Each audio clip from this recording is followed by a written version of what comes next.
Assalamualaikum warahmatullahi wabarakatuh, dan salam sejahtera untuk kita semua. Pada mata kuliah kali ini yaitu persamaan diferensial dasar, kita akan membahas tentang persamaan diferensial Bernoulli. Oke, untuk lebih jelasnya mari kita simak penjelasannya bahwa PD Bernoulli secara umum dituliskan dalam bentuk dy per dx ditambah pxy sama dengan qxy pangkat n, di mana nilai n lebih dari 1. Secara jelas untuk n sama dengan 0 atau 1 maka persamaan disebut linier maksudnya ya. Nah, sedangkan untuk nilai n lebih dari 1 maka persamaan tidak linier. Nah, dengan asumsi bahwa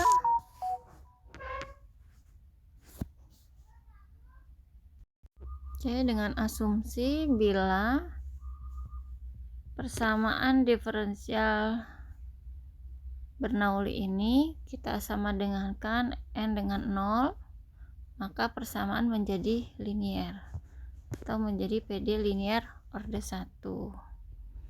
Nah, bila n sama dengan 1 maka PD menjadi PD non-linier. Begitu juga bila n yang lebih dari 1 maka dia menjadi PD non-linier. Ini maksudnya non-linier ya. Non-linier. Oke.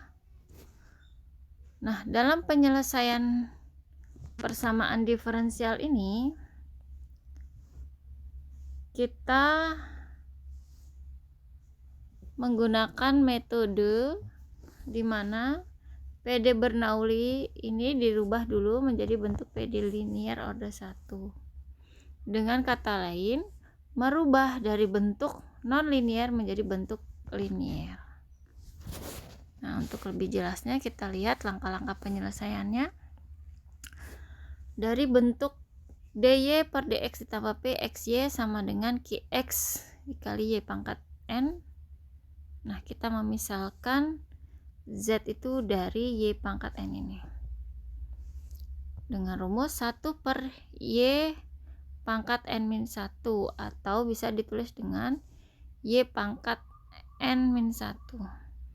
Maka kita tentukan dy dx nya terlebih dahulu untuk menentukan dy per dx. Nah, setelah kita dapatkan dy per dx, maka kita substitusikan dy dx ini ke persamaan awal. Nah, langkah selanjutnya yaitu langkah ketiga,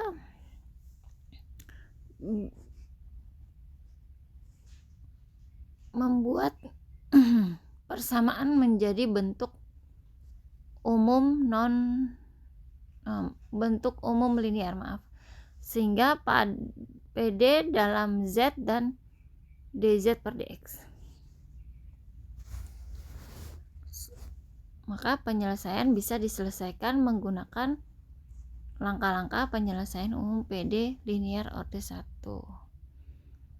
Nah, karena di sini masih dalam bentuk variabel-variabel yang membuat kita kesulitan memahaminya, maka kita untuk lebih jelasnya kita akan lihat contoh soalnya ya. Baik, untuk contoh, tentukan solusi umum dari dy per dx ditambah 2y per x sama dengan xy pangkat 2, di mana n sama dengan 2 ya, maaf ya, bukan 1. N sama dengan 2. Oke, langkah yang pertama yaitu kita memisalkan z. Z di sini diambil dari y pangkat 2. Karena rumusnya z sama dengan 1 per y pangkat 2 min 1, maka z-nya adalah 1 per y. Nah, 1 per y adalah z, maka kita cari dz per dx. Sehingga didapatlah bahwa turunan dari dy per dx sama dengan min y pangkat min 2 dy dx. Ingat ya, setiap menurunkan dy selalu ada dx. Sama juga, setiap menurunkan dz selalu ada per dx. Nah, karena dz per dx sama dengan min y pangkat min 2 dy dx, maka kita dapat menentukan dy per dx nya, yaitu min y pangkat 2 dz per dx. Kok begitu ya Bu jadinya? Ya, karena min y pangkat min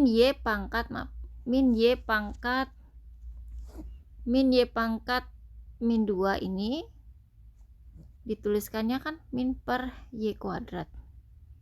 Maka bila pindah ruas, dy per dx menjadi min y kuadrat dz per dx.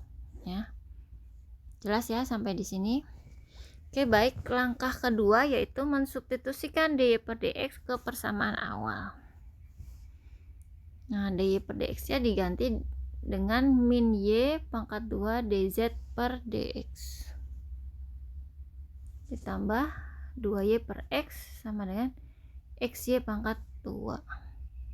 Nah, supaya persamaannya berubah menjadi bentuk umum atau menyerupai bentuk umum, maka kita kalikan 1 per y kuadrat ya, sehingga didapatkan ini coret, ini juga coret, min y kuadrat dicoret, y kuadrat juga dicoret, sehingga didapatlah bahwa dz per dx min, ya karena dikali negatif, min 2 per xy sama dengan min x.